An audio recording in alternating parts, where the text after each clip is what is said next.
Hola, hola amigos, amigas, ¿cómo están? Gracias por acompañarnos en Infórmate, 7 de diciembre del 2025. Vamos con las noticias de lo que ocurrió con Richard Gere, esta visita a México en la FIL de Guadalajara, y lo que los medios de comunicación han querido mencionar en torno a nuestra presidenta Claudia Sheinbaum Pardo. Como ustedes saben, en la FIL pues va mucha gente a escuchar conferencias y obviamente esta intervención de este activista pro ambiente, que incluso criticó también a Donald Trump, se hizo tendencia, porque en la parte de en medio, justamente Alicia Bárcena habló de pues el trabajo que está haciendo nuestra presidenta Claudia Sheinbaum Pardo, y una parte donde gente del auditorio incluso pues le mentó la mamá a la doctora Claudia Sheinbaum, pero ahí estaban algunas cámaras de TV Azteca y la nota se centró para los medios chayoteros en que Richard Gere se dio cuenta de que el pueblo de México no quería a la doctora Claudia Sheinbaum Pardo.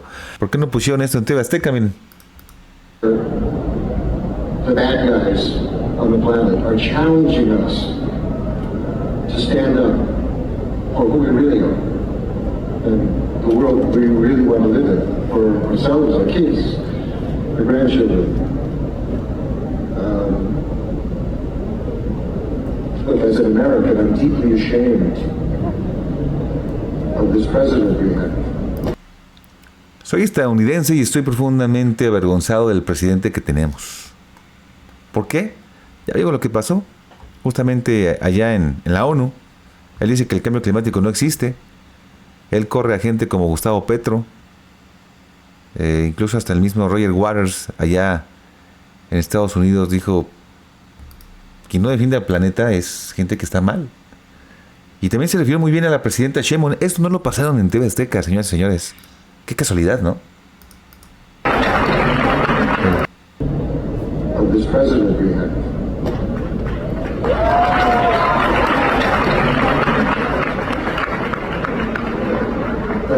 I don't want that to be an applause line because it's something, it's a challenge to all of us.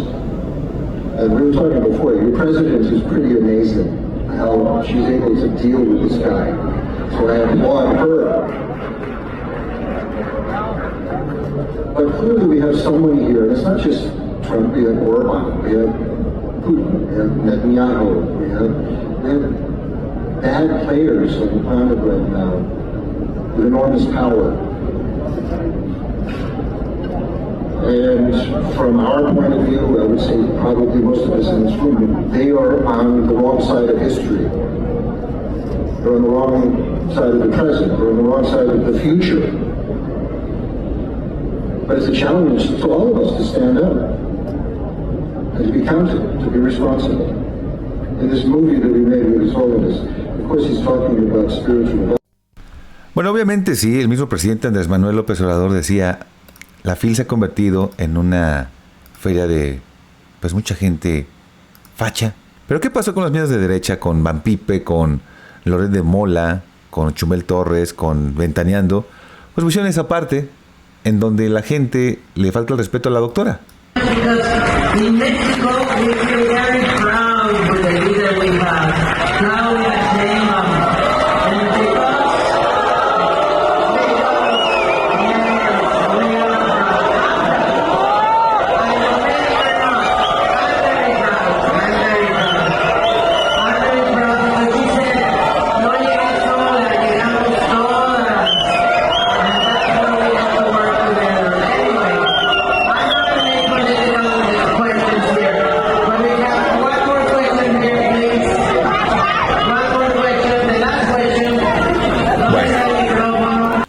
Eso fue ya en la parte de las preguntas, y la nota de la derecha se centró en abucheos a Claudia Sheinbaum por el pueblo de México. No, había una bola de fachos ahí en la conferencia, pero aquí les presentamos todo lo que se dijo en torno al cambio climático, en torno a esta pues importante labor que también está realizando Alicia Bárcena, que en el fondo es una secretaria que conoce de este tema, que ha estado en distintos países y que platicó de tú a tú justamente con este gran actor.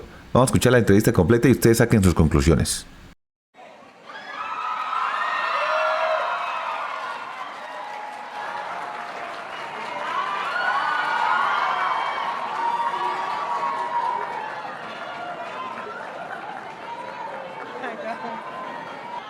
Buenas tardes a todos.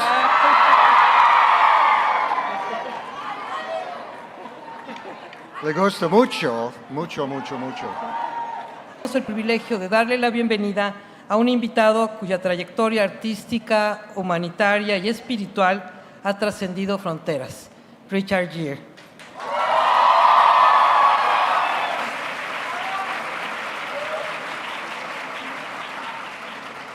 Primero quiero presentar a Alicia Bárcena Ibarra. Es secretaria de Medio Ambiente y Recursos Naturales de México, bióloga, diplomática y académica. Esta sólida trayectoria la convierte en una voz de referencia para reflexionar sobre grandes desafíos ambientales y de desarrollo a nivel global. Bienvenida, me da mucho gusto presentar a Alicia Bárcena Ibarra. Te faltó decir que soy tu jefa. Y es mi jefa. Orgullosamente. Hoy tenemos un invitado muy especial en la Feria del Libro. Todos conocemos la trayectoria cinematográfica de Richard Gere, pero además de ser un gran actor, Richard es un referente de compromiso ético, espiritualidad y acción humanitaria. Para mí es un honor presentar a Richard Gere.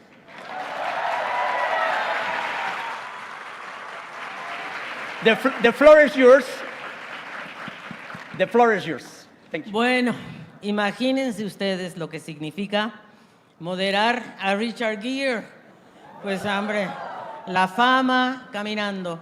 Pero primero quiero preguntarles, ¿cómo están? Ahora vamos a tener que pasar al inglés, ¿ok? Bueno, we're gonna switch to English because it's okay. It's okay.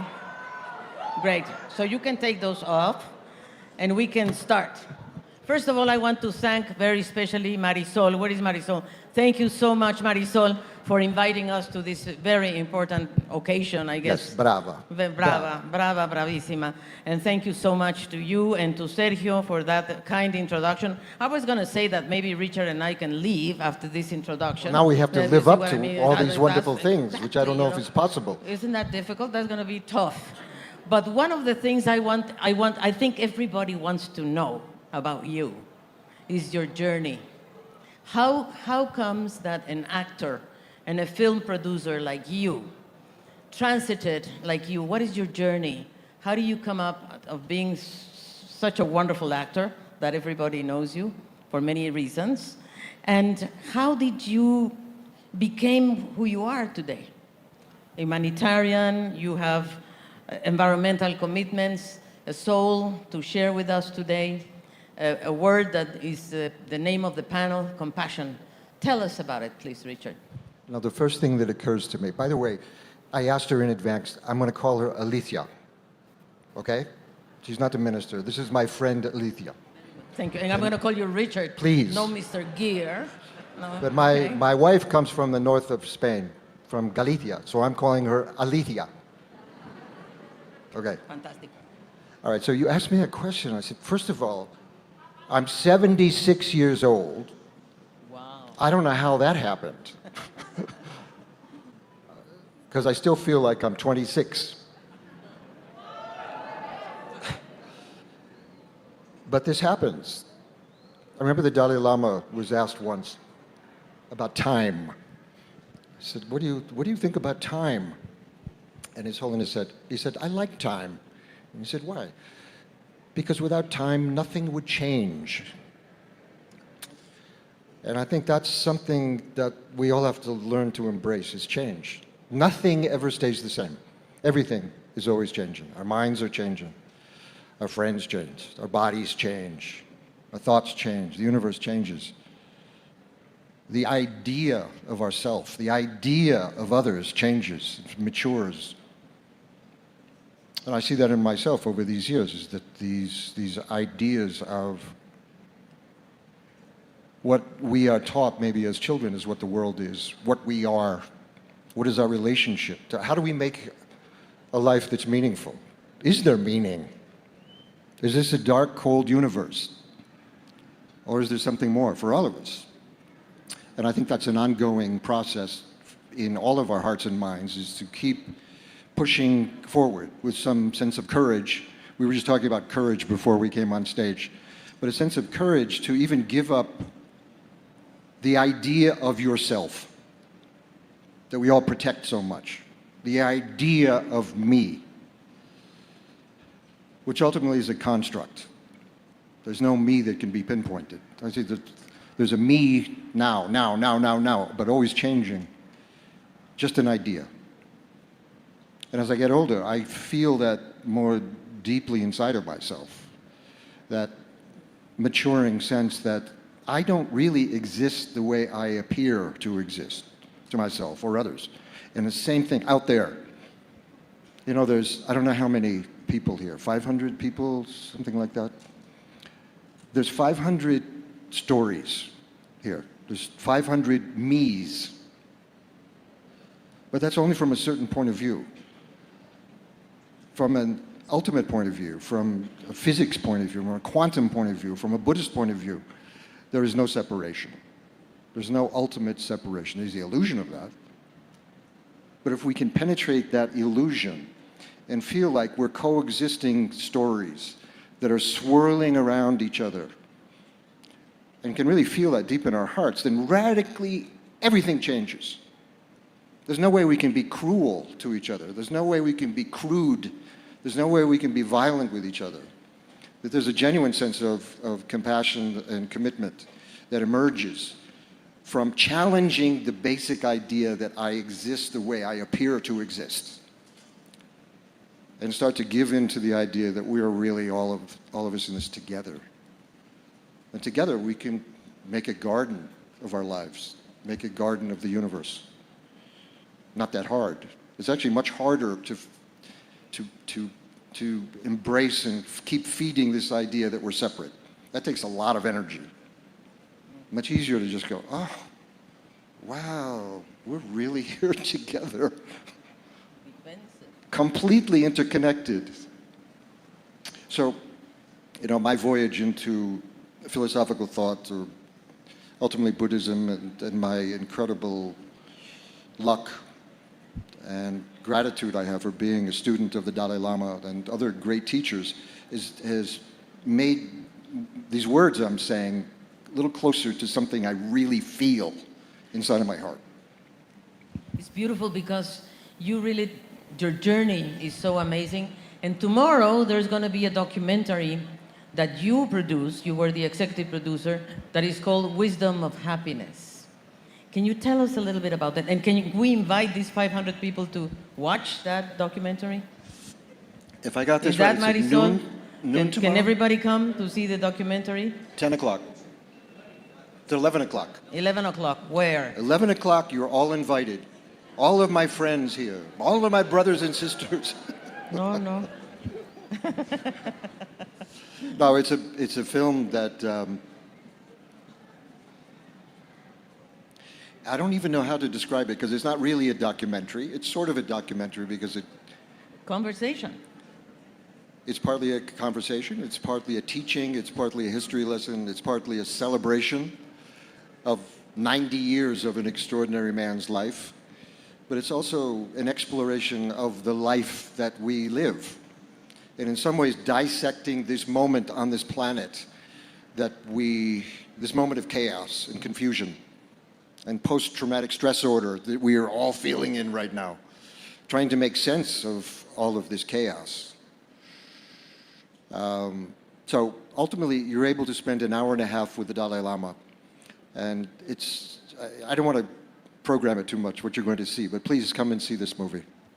You know, the thing is that the world, you were talking about the current crisis that we are going in the world. And part of the crisis, my dear Richard, is I would say, the coming of President Trump, who has created a very chaotic and a very, I would say, unstable, uncertain reality that we're living today.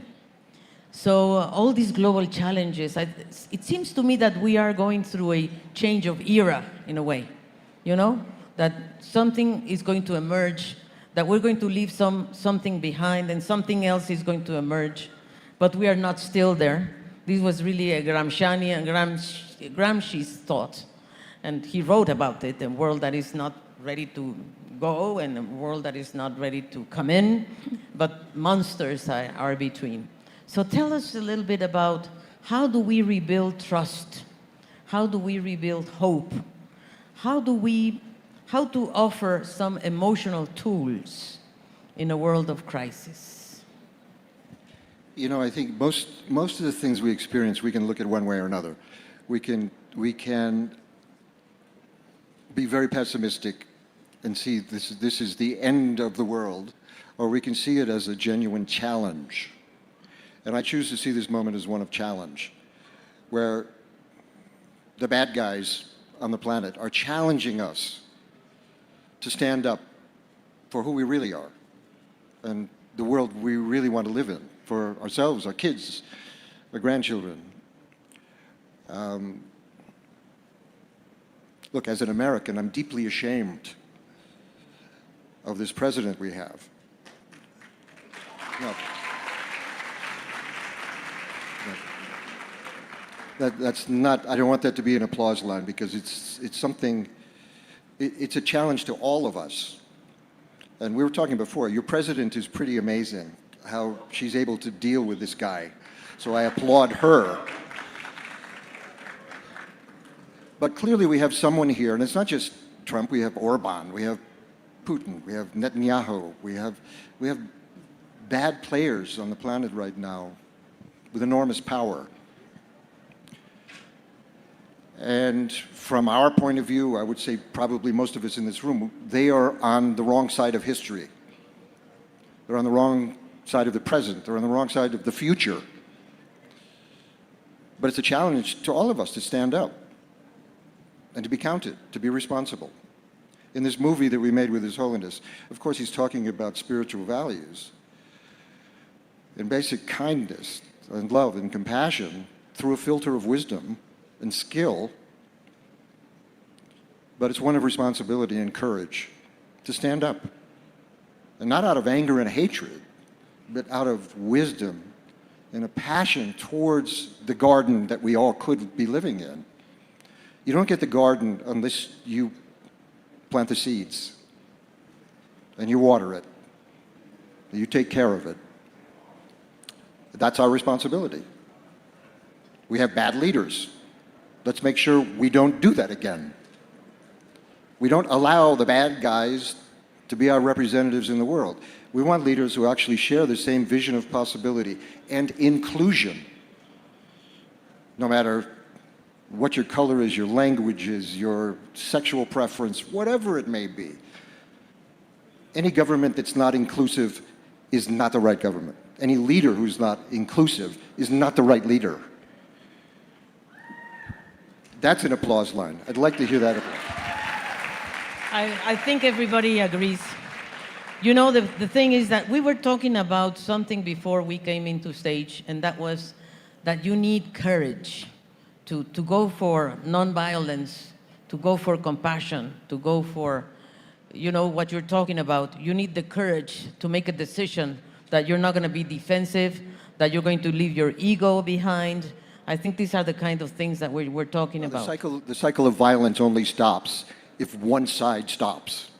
Right. You need two and to you tango. stopped because you have the courage and the wisdom and ultimately the love and compassion to see this, who you can label the bad guy, is a human being who's under the influence of a disease right now, and that they can be healed. But it takes patience. All medicine takes time for the fever to come down, and then a base kind of profound healing can happen. But that happens through courage, through wisdom, patience, maturity. I mean, clearly this president we have is not a mature human being. This is not someone who has emotional intelligence. He behaves like a child. And with any child, I see a lot of people that have children here. Who has children? Could it see, raise hands? I think there's a lot of students here who don't have children. Yet. The patience that you need when you have children, and I have 4, is extraordinary. But a man like this President Trump, you have to treat him like a child. who has impulse control problems. But that's the way we change. Anger obviously doesn't take us to a good place. Hatred doesn't take us to a good place. Love, compassion, patience does.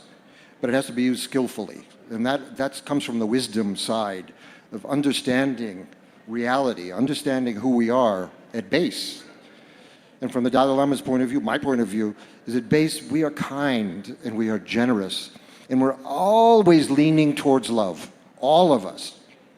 If we're given half a chance, always leaning towards love, leaning towards basic kindness, a good heart. And that's our job, is to, with courage, follow that instinct. But you know, the thing is that I'm very concerned that we have very little time for some things, like climate change, like biodiversity loss, like a world of inequality. Well, you should talk about Belém and what you experienced there at COP. And I can tell you that experience to everybody here. I was in Brazil for the COP30, and I was amazed to see something that I'm going to share with you. We didn't miss the United States. Sorry to say that. We didn't miss the US. We were very worried that Trump stepped out of the Paris Accord, and I thought that everybody was going to be, concerned. But I was very happy to see Europe coming forward with a lot of strength, Asia coming up with a lot of strength, Latin America, this was a Latin American COP, Brazil was very strong too. Of course, we wanted much more than we got, what we got, but we got things that are very important. We got an adaptation fund, because I think the world needs today to adapt to climate change. It's so strong what's happening, The loss and damages are already happening. It already happened here in Mexico 1 month ago. We had a tremendous amount of floods that were very, destructive of many towns.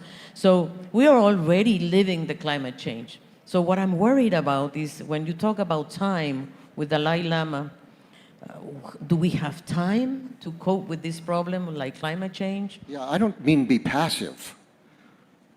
This is not passive standing up. It's the opposite. And these kind of things, look, again, I'm deeply ashamed. How could I have a president who says that climate change is a hoax? Exactly. I mean, it's madness. Madness. And what he's doing now to open up pristine lands to sell off, rights to gasoline and minerals, etc. It's insane. It's insane. What he's done in terms of USAID and the great programs that the U.S. has evolved over many, many decades that genuinely helps people around the world. USAID was saving tens of millions of lives every year, working especially in poor countries, and especially in Africa. First day, he stops this. I mean, this is madness, madness. And I don't want to dwell on him, but let's go back to the idea of courage and self-sacrifice that it takes to stop the bad guys. It takes a lot of courage. It takes a serious commitment. It's not words. It's putting yourself on the line. And it's not in the sense of I'm going to get a gun like a terrorist and kill all the bad guys. It's standing up in unity with others.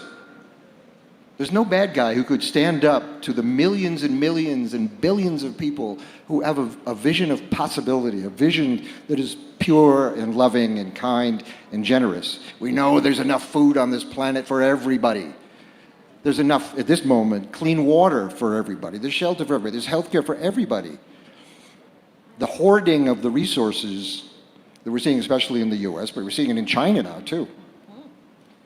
Trillionaires, when people are starving. I mean, this is madness. This is an outrage. How can we be passive in the face of that? So the courage to stand up and say no is really what's required right now. It's not sitting there, oh, things will work out in the end. No, the Dalai Lama says it, you say it. If you want to change the world, you have to be in the world. And you have to challenge all those things that we take for granted. Well, I'm small. The bad guys want you to feel small. The bad guys want to separate you from each other. They want us to feel alone and powerless. But we're not alone and we're not powerless. We can make the world we want.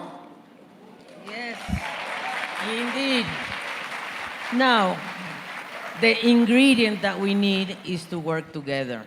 Together in community, yes. Because, for example, climate change needs action, joint action, and simultaneous action. It doesn't make any difference if I make something on my own. I need everybody to do the same, you know? And for example, one of the main outcomes of Brazil that I really cherish enormously is for the first time the Brazilians are willing to protect the Amazonian. For the first time. There was a big result, which is Tropical Forest Forever, TFFF, which was an agreement. We are part of TFFF, and that means how do we protect the tropical forest of the world simultaneously? Otherwise, we're going to lose the biodiversity, and that's something that we need to do together. But this comes together with another thing that you have been working on, Richard, quite a lot and very strongly on human rights. And this is a value that I think we need to bring back to the forefront, human rights. I think we're living a little bit on the edge of human rights. And I'm sure that the young people that are here, who here is younger than 25 years old? Younger than 25 years old? Okay, all right. Yes. So everybody is younger than 25 years old. Richard said at the beginning that he felt like 25 years old, didn't he?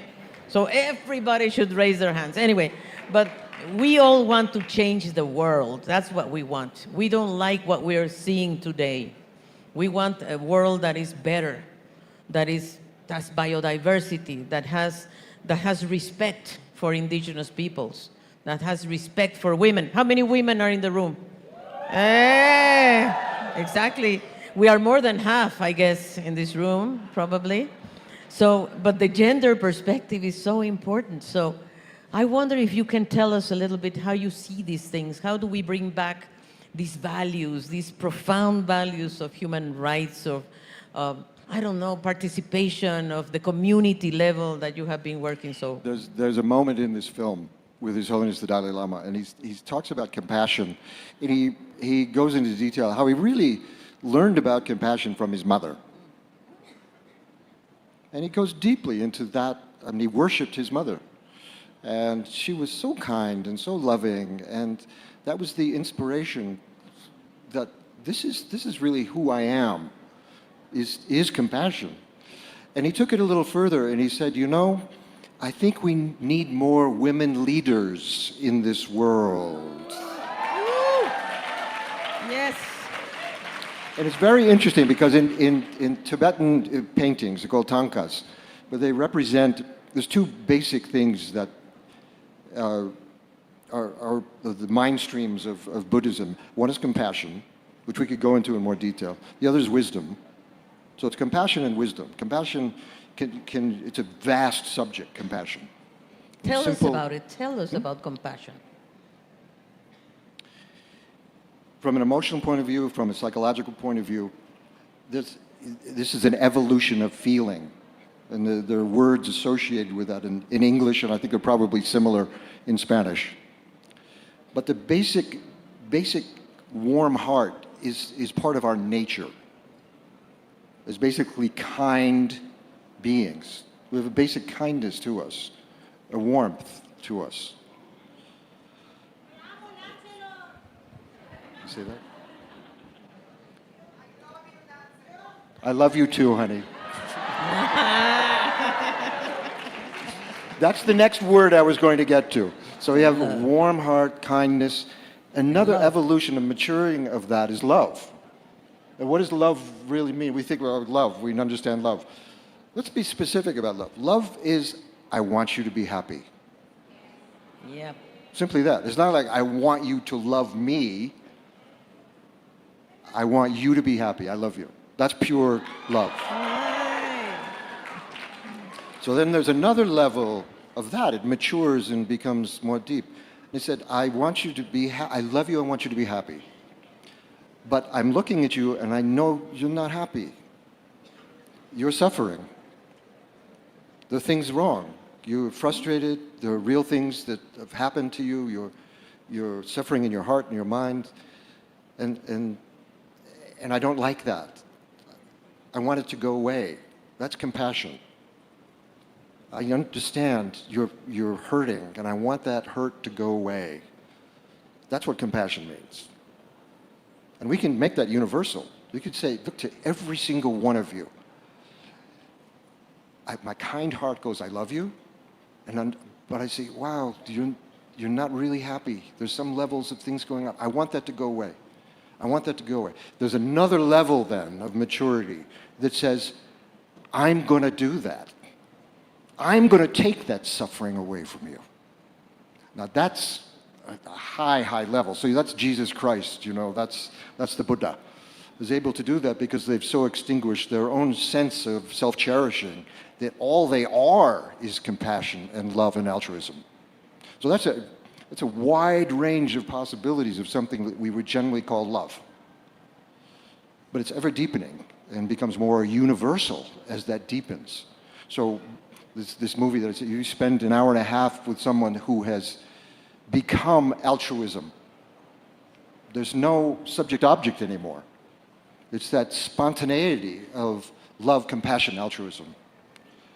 That it's all that's possible for us to achieve. But it's work. You work at that. You build on that. You want to play the piano? You practice, right? You practice every day. You want to be good at jiu-jitsu? You got to practice every day. You want to build muscles? You do that. But you could do that with your emotions too. You could do it to build. Oh, I can feel my warm heart. Wow, that's who I really am. I'm fragile, warm heart, kind. It's okay. You build on that to love. I want you to be happy. I know you're suffering. I want that suffering to go. I'm going to do it. The courage of that. And that's the kind of courage that we all have to have with each other. And it's amazing, if you can imagine how quick the world changes. Here's 500 people. We walk out of here with that kind of courage. I want to remove all the suffering of the world. I'm going to do it. We're going to do it together. All of us together. We're going to do this. And we're going to support each other in that process. We go out and we see 500 other people, and that another 500 is engaged. 1,000, 10,000, 1,000,000, 1 billion, the entire universe going. There's no space within 1 billion people going, I love you, I want you to be happy, I want you to remove your suffering, I'm going to do it with you. There's no space for the bad guys in that. There's no space for a Trump or a Xi Jinping or an Orban or a Putin or whoever the bad guys are that we want to say. There's just no room for it. But we have to have the courage to stand up and say, I love you, you're suffering, and I'm going to take that suffering away from you. Now, how do we do this to achieve social justice? How do we achieve social justice and environmental justice? Because here we are, many of us, working on environment for many years, and you are also working on environment, and we want to achieve social justice, but we know that social justice without environmental justice is not possible. And to have environmental justice, we need to bring in the communities. We need to bring in the people with us. And you have done a tremendous job on that front. I would like to hear from you, and I think everybody wants to hear from you, what you're doing in Mexico. You're doing such a fantastic job. Wow, okay. Mexico. Yes. First of all, what are you doing in Mexico, first place? Of course, participating in the fair, which is fantastic. But secondly, I know you're doing a fantastic job in Jalisco. And here, in this wonderful state of Jalisco. So I want you to tell us that experience, and also, not only that, how do you convince the communities to join you? You know, it's not easy. The communities are, in a certain way, disenchanted, yes, because of the social justice, the lack of social justice, or because the big capital, maybe you can also tell us a little bit the vision of the big capital. How do you bring the big capital together with social justice? Because you are working on a social justice project with environmental justice, with the participation of people in the communities. How do you get there? And who's helping you with that? Yeah, I mean, as we were speaking about before, and anyone who's trying to do good work in the community, you can't take one piece of that puzzle of a social network of how we live together and isolate that and work on it and think you're really going to change the whole environment. I think we have to be humble enough to realize how big it really is and how holistically we have to see things. And there's no one person, one organization, one government that can do that. You know, there's certain things that I can do well, you know, and I try to use that thing, whatever it is my thing is, but I can't do everything. I've got Sergio Graf. Where's Sergio? So right here. So Sergio knows everything about Jalisco. He's a great environmentalist. He's the scientist, you know, he's the man who knows all this stuff. I can't do my work without him. He can't do his work without someone like me and Alicia. This is how we work together. Now, in terms of working in the communities, the humility of listening is super important. Wow. Just listening. In most of these communities I've found, and I've worked around the world on different things, whether it's in the Mediterranean, pulling people out of the water who are simple refugees escaping. Migrants, really refugees. And in India, certainly with refugee communities, HIV communities, whatever, people have had do-gooders come into their communities without patience, thinking that they can tell them what is going to fix their problems. And I've certainly been in that place myself. I'm humble enough to say I've made the mistake of thinking I know what is going to fix people's situations. I don't know. You don't know. But you can find out. And you find out by listening and spending time. I remember, I'm digressing, but this thing of listening is really important and being humble. I remember Shimon Peres was talking to me once. And Shimon Peres was he was the prime minister and president too, he was both. He was the prime minister, yes. And in Israel. And he was making the deal with Yasser Arafat. Yeah, absolutely. And he was telling me about how he made the deal. It was 1995, actually, right. And he said he had basically made the deal with Yasser Arafat, and he came back to celebrate with his people. And then one of his associates, he said, "Did you get the cemetery?" And Shimon said, "What cemetery?" He said, "Oh, we have to have that cemetery, the Jewish cemetery." And he went, "Oh my God, I just made the deal. I can't." I said, "Okay, I'm going back." So he told him where the cemetery was, and it was right there. So he put it on the map, and he took the map, and it was in Camp David. And he went down the hallway, and all the Yasser Arafat's guards are there, and they kind of wave him through, and he knocks on Yasser Arafat's door. Yasser Arafat comes to the door, and he goes, "Shimon, what can I do?" And Shimon says, "Mr. Arafat," he says, "you can't do anything for me. I'm small. You are large. You're a general. I'm a civilian. Your people love you. My people hate me. I'm nothing." Arafat says, "Shimon, come in." So he says, "Tell me what's wrong. How can I help you?" And he says, "I need the cemetery." So he says, "Show me." So he's got this map, and he takes it out, and he says, "Dad, you've got to give me that, or they'll kill me." So Arafat says, "Bring me the pen." So they bring him a pen, and he goes around the cemetery and gives it back to him. Yours. Wow. Humility. Humility. Humanness. You know, we have a president who obviously lacks humility. He pretends to be a tough guy. You don't get anything of value being a tough guy. Through listening, humility, we get everything. But you know, having Shimon Peres and Yasser Arafat made a deal, actually. They did. It was in Davos when they had a handshake and they were really going to change the world. But there was some evil that came and killed Shimon Peres. So that's when you still think and say, okay, how do we reconstruct that? It was Isaac Rabin. It was Isaac Rabin. You're right.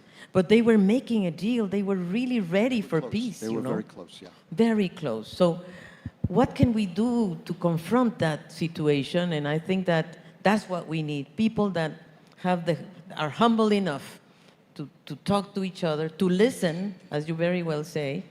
And how do we It's build... one more cup of coffee. and basically saying, tell me about your children. Exactly. No? And How a are you tequila, doing? I mean, Jalisco would love a tequila with you. Don't you? Yes. Can we share a tequila? But no, the problem is Richard just told me that he doesn't drink. No. Too bad. Too very bad. But anyway, a small tequila would be good, I guess, for these kind of occasions. Just to try I one. used to love my wine. I loved white wine. Okay, so we are okay there. Very good, because I was a little bit worried because I say, if this guy doesn't drink, then we have a problem. But we don't, thank God. But anyway, let me come back to your project in Jalisco, because I think it's something that everybody would be very interested to know. How does Richard Gere and why is he committed to do something in Jalisco? Jalisco. Why and where and how and with whom? And how is this project going to evolve, and how can we, all of us here, help to make it happen? Okay, how much time do we have? That's, I don't know. Marisol, how much time? Because this can be a long story or a short story. Okay. ¿Qué? Stretch it, long story. We want the story, don't we? Queremos la historia, queremos saber por qué Richard Gere está en Jalisco, por qué está trabajando aquí, con quién está trabajando, cómo se acerca a las comunidades, por qué se llama este proyecto de la Sierra al Mar. I'm speaking in Spanish a little bit just to, to make a little bit of a difference. But it's called From Rich to Reef. What are you doing? What do you want to achieve? What do you want to get? Okay, so this is how it happened. So I'm doing not the shortest version and not the longest version. This is the medium version, okay? No charge. So my wife and I were doing a project, and it was an ecological, environmental project in Dominican Republic, in a very beautiful place. And it was close to New York. It was a 3-hour flight from New York, which was great because we could go back and forth easily. And we did an enormous amount of work. We got very excited about this. And in the end, we realized that our partners weren't genuine. They didn't really believe it. They really wanted the money. Oh, okay. And we weren't into it for the money at all. For us, it was completely a giveaway of service. But it was an incredibly beautiful place. And the communities were lovely. We saw so many possibilities there. We really worked hard on this project. And that was over. My wife, who is Spanish from Galicia, she had a job here that she was coming to Guadalajara. Wow, okay. Go figure. And she's on a plane she was in Madrid, flying to Guadalajara. And sitting next to her was a friend, Geronimo Bremer. And they'd known each other. They had kids in school together in Madrid. But they never talked about what they did.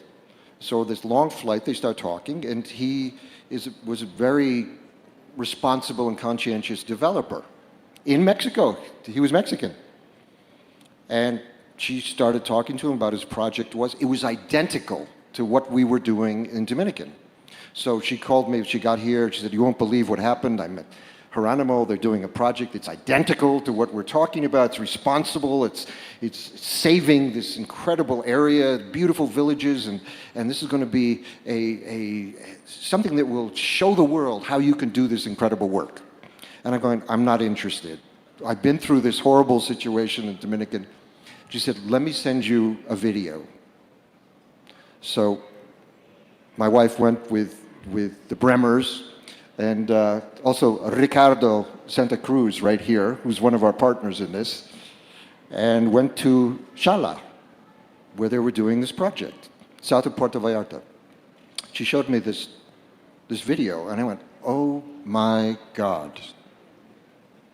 This is one of the most beautiful places I've ever seen in my life, in Jalisco.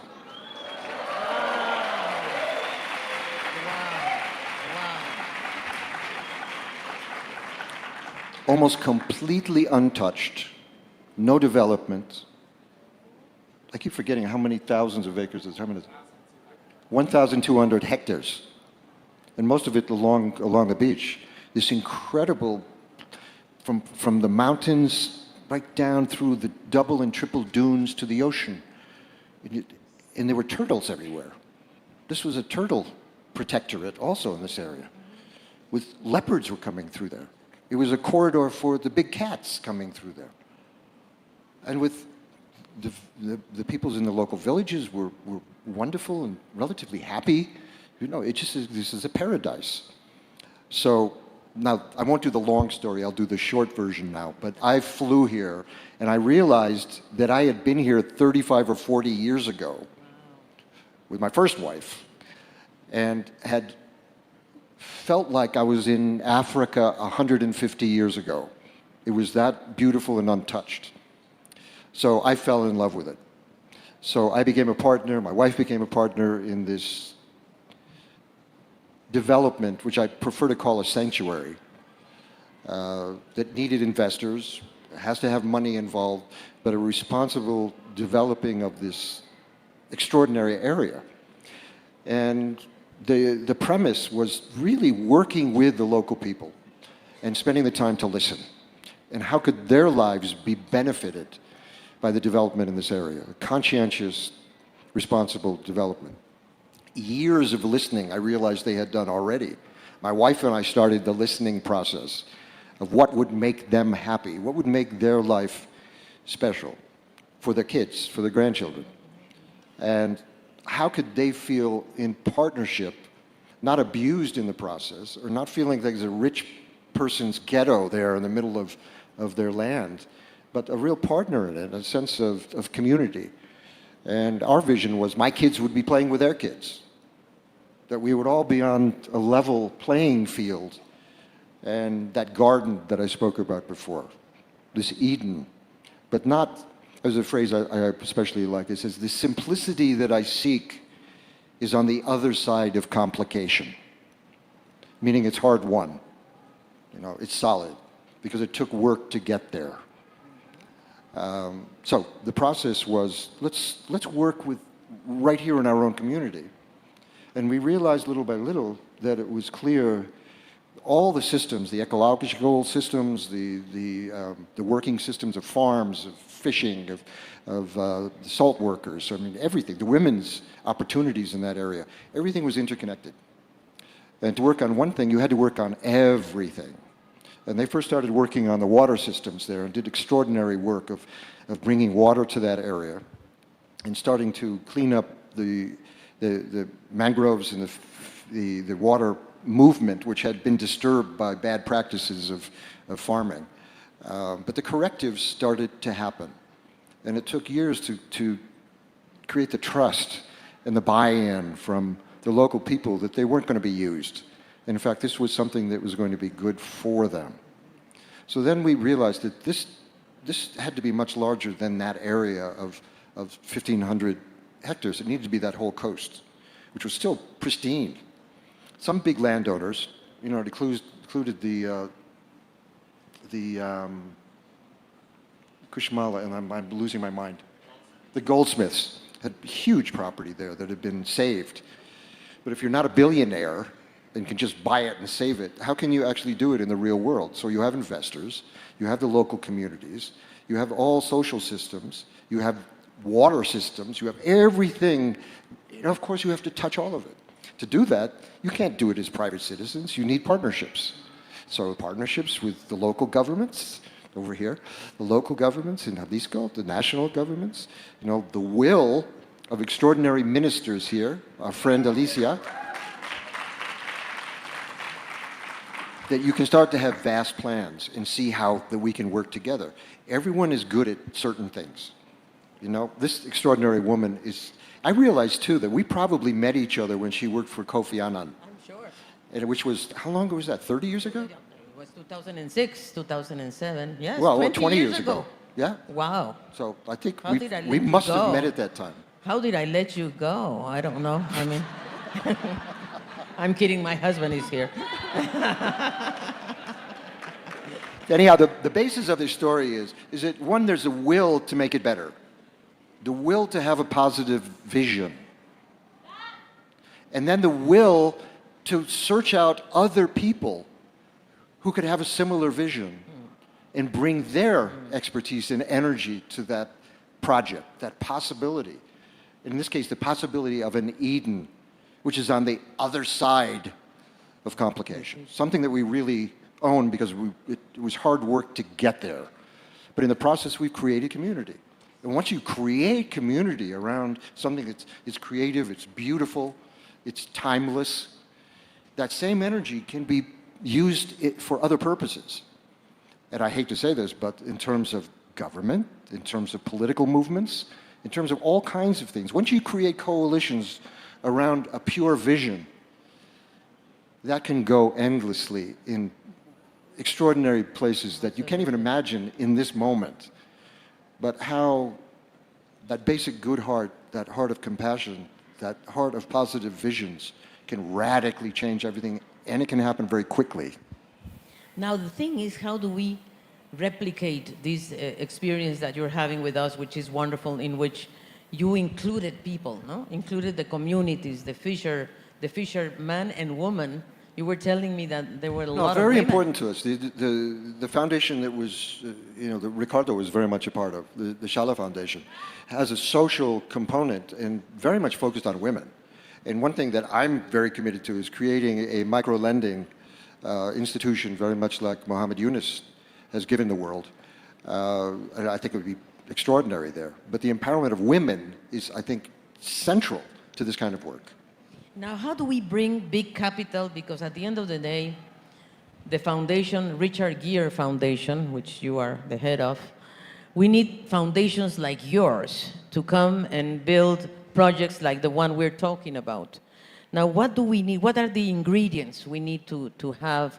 Because you were saying that your bad experience in Dominican Republic, no? That these people wanted your money, punto.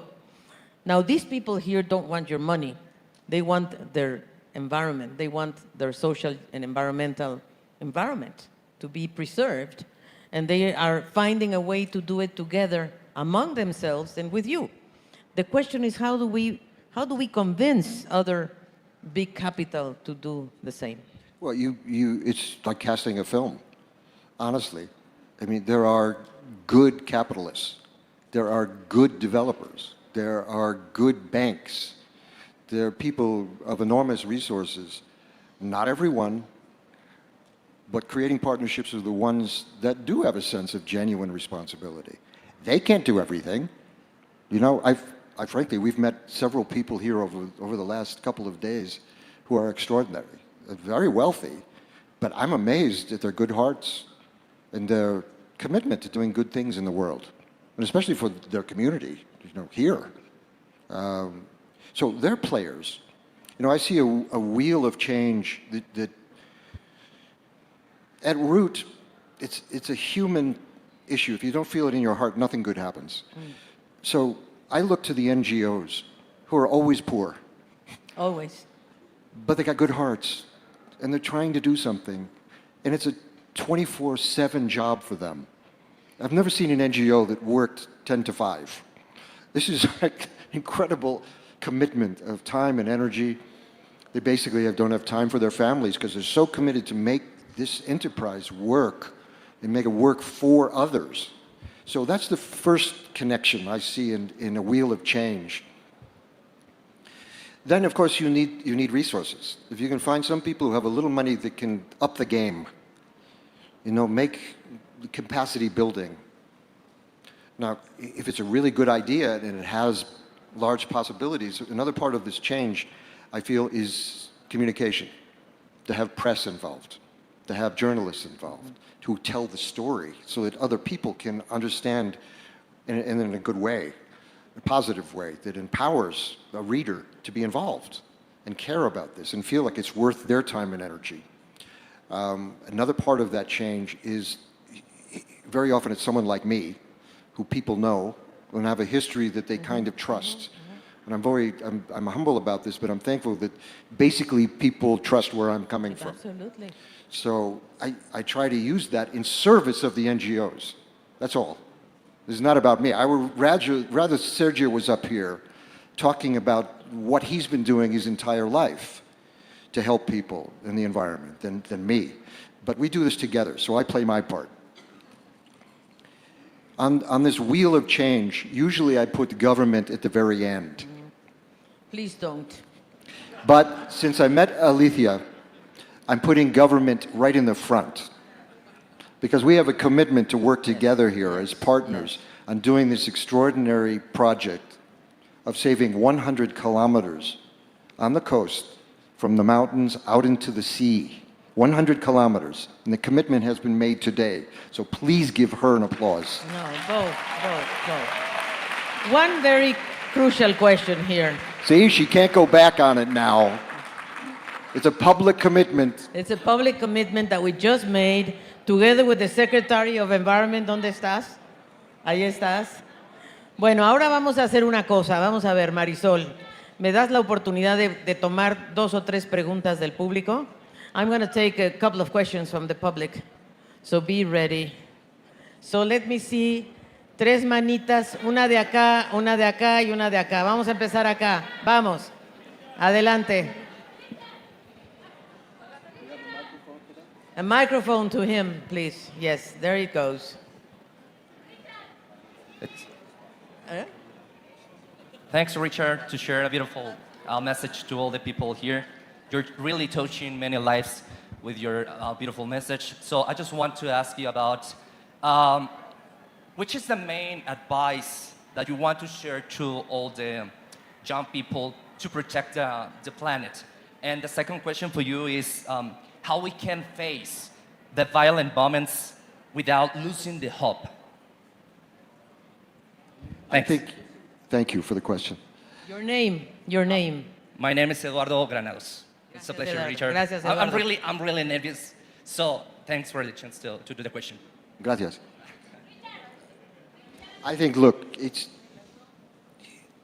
let me share with you. When I was a kid, I was so shy, I couldn't speak. I felt very small and powerless. And the only time that I didn't feel powerless was at night, and I would climb out of my window in my house, and I'd lie in the wet grass looking up at the sky and the stars, and I felt part of the universe, and I felt the power of the universe. But in myself, I felt shy and small. I think all of us, but especially kids, have to realize how vast you really are. And don't believe anyone who tells me you're limited in any way whatsoever. You are vast, way beyond what you can imagine. So hold that in your heart and work on it. And every time forces are telling you you're small, go, nah, I'm not small. I'm vast.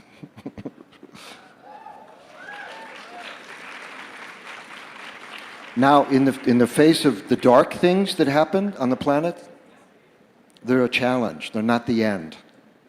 None of it is the end. And everything changes. Even the bad stuff changes. Like as I said, I'm 76 years old. I've had a lot of bad things happen. And as a kid, you think whatever that bad moment is endless. It's always going to be there. When you get to be an old dog like me, you realize the bad things change, the good things change, everything changes. There's another breath. There's another day.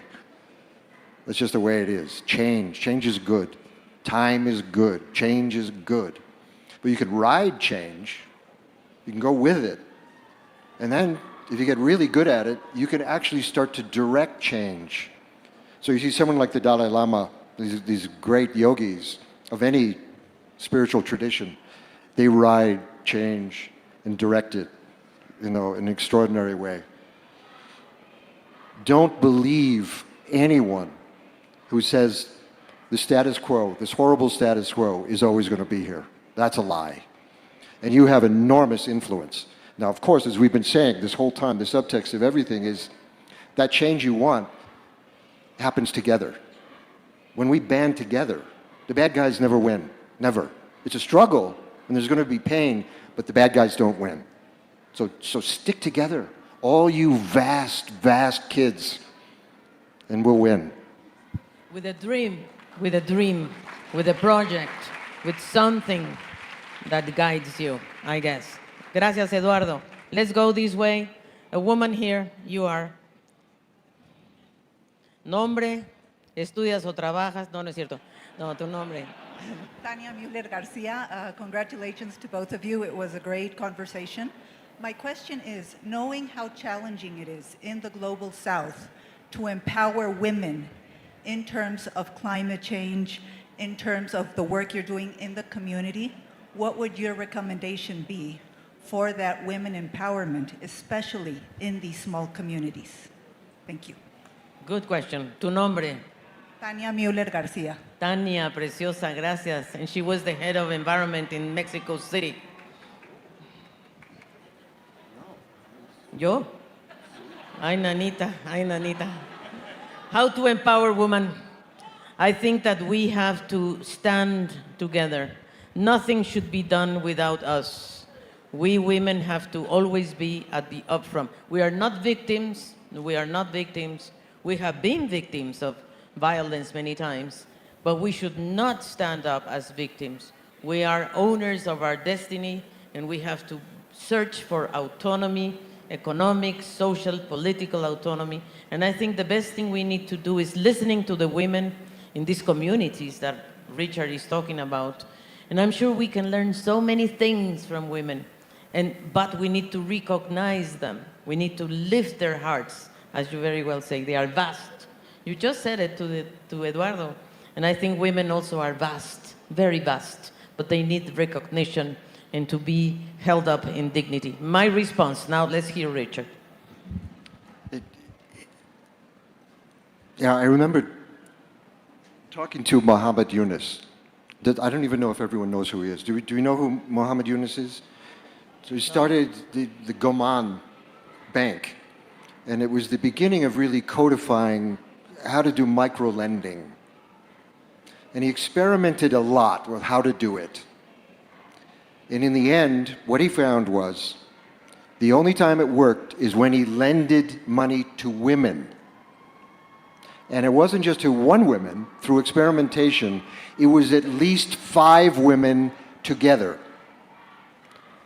And when he did that, he got a payback of 99% that they paid back their loans.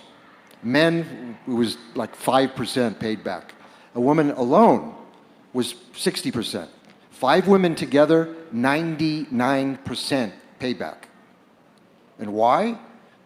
Because bands of women together, a community of women are so powerful. They look after each other, much more than men do. Yes.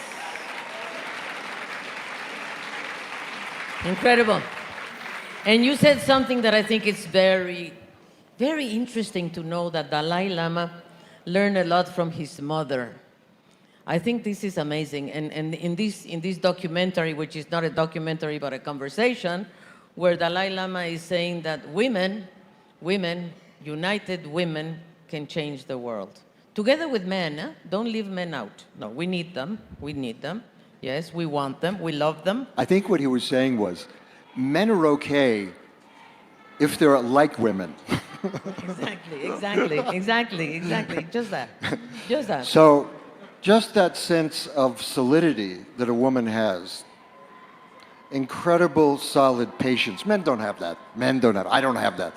Women, that solid thing that a woman has, men can have it too. So men are okay if they have some of that feminine, vast compassion quality to them, a vast wisdom. I was going to say before, in terms of the symbolism of Tibetan tankas, paintings. So you have compassion and wisdom. In that symbolism, men, the masculine, is compassion. Women are wisdom. Wisdom is the highest faculty of intelligence, is the wisdom realizing that everything is empty of inherent existence. Wow. Wisdom is women. So, I don't know if I can talk this way. As you give birth to the universe, but the universe of action. And in this symbolism, men are the action coming out of a woman's womb. But a woman's womb is wisdom itself, the vast openness of the wisdom of the universe. Beautiful. Wow. Bueno, bueno. Vamos de este lado. 2 preguntas más, una acá y otra acá. Se levantó la mano primero, ¿qué hacemos? Ahorita, bueno, vamos a ver. Pregunta. Nombre, sexo, no es cierto. Nombre, estudias, trabajas, todo. Hi, Richard. Welcome to Jalisco. My question is, la diré en español. Si hoy el mundo estuviera dispuesto a escuchar If today the world will be willing to listen, solo 3 lecciones sobre compasión y responsabilidad hacia only los 3 demás, lessons on compassion and responsabilidad responsibility hacia los demás towards the rest, towards y hacia la tierra, and towards the earth, ¿cuáles serían estas 3 lecciones que nos puedes regalar? what are the 3 lessons that you can give us on these matters? Is there 3? I don't know if there are 3. O las que quieras. Or the ones, whatever you wish, maybe more than 3. You know, when His Holiness is asked, what's your religion? He could go to a vast exploration of Buddhist theology, Buddhist philosophy, psychology, or he could go vast, because I've heard him. The teachings can be incredibly difficult, as if you're taking a doctorate course at Harvard. But when he's asked that, invariably he says, my religion is kindness. Wow. All these things that we feel, we know, we do, if they're motivated by kindness, just a basic warm heart, everything will turn out fine. Everything is about our motivation, everything. We have bad motivation, it's going to be a bad action, bad result, everything. Just a simple act, going back to how we started the conversation, the simple engaging of kindness, but then also taking that kindness and marrying it to wisdom can make really good things happen. So I think that's really the central issue here, is can we all as a community reconnect with basic kindness? And then filter that kindness or expand it with wisdom into whatever you want to do. The world is so vast with possibilities. We're all different, you know, we all have stories, we're all interesting in our own way, everybody. I never met a simple person. In 76 years, I never met a simple person. Everyone is complex and interesting, has secrets. You have a reason for being here and being as interesting and special as you are. But the connector, thank you, but the connector is that warm heart, it's kindness. And the wisdom connector of that says we're in it together. And as social beings, what we do together with a high motivation, of course, is going to bring us joy and bliss. Thank you so much. I think you've given us one more. I only can get one more. I've been told that But I on need top to of that, close. that was a very philosophical kind of spiritual answer. But in a practical sense, we have to elect good leaders. Very important. Vote. We get what we deserve. We in America got this guy, Trump. We deserved him. We voted this guy in a fair election. Huge mistake, but it's our responsibility. So it was a challenge to us. Stay involved. Don't back away from the world. Dive into the world. Make the world what we want it to be. Insist that we have the leaders who actually share the same vision that we have. Thank you so much, because in Mexico we feel very proud with the leader we have, Claudia Sheinbaum. And because yes, we are proud. I'm proud. I know maybe you're not. I'm very proud. I'm very proud. I'm very proud because she said, no llegué sola, llegamos todas. And that's where we have to work together. Anyway, I'm not going to make political questions here, but we have one more question here, please. One more question, the last question. ¿Dónde está el micrófono? Pues tú, claro. Voy a ceder la palabra a los jóvenes. Espérate, no, pero eras tú.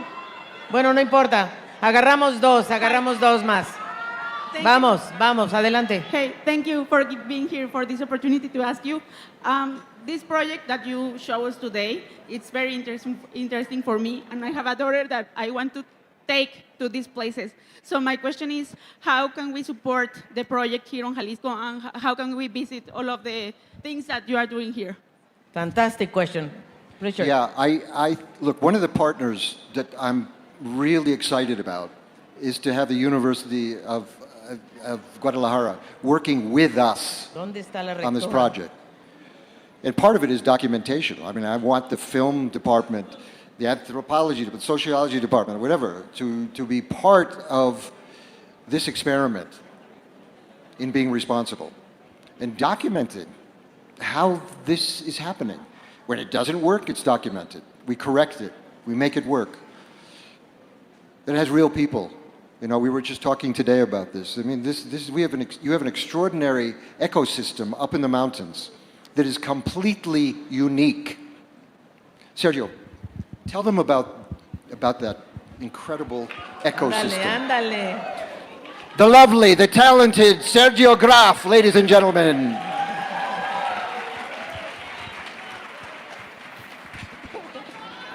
Creo que quieren oírte a ti, no a mí. Creo que tenemos una región en el sur de Jalisco que es formidable, que tiene un patrimonio natural que se asegura de la conservación de los recursos naturales de la montaña. Me quieren hablar. Rápido. Y este patrimonio es cuidado por las personas con las cuales tenemos que trabajar para asegurar un desarrollo más justo y sustentable en el futuro. Entonces, lo que tenemos es una enorme riqueza biológica y una enorme posibilidad de involucrar a mucha gente en el beneficio de estos recursos naturales. Gracias. Now listen, I've been told that we have to end this conversation. I'm so sorry, lo siento mucho, pero the watch I have the clock on front of me, and we have to end this conversation. The This reality wonderful police are here. conversation. Muchas gracias por esta espléndida conversación. Muchas gracias. Thank you. Minister Alicia, thank you. Thank you you. so much. Gracias. You're fun. You too. Thank you so much. We do a good We're great. We could do this again. Let's do it together. Thank you so much.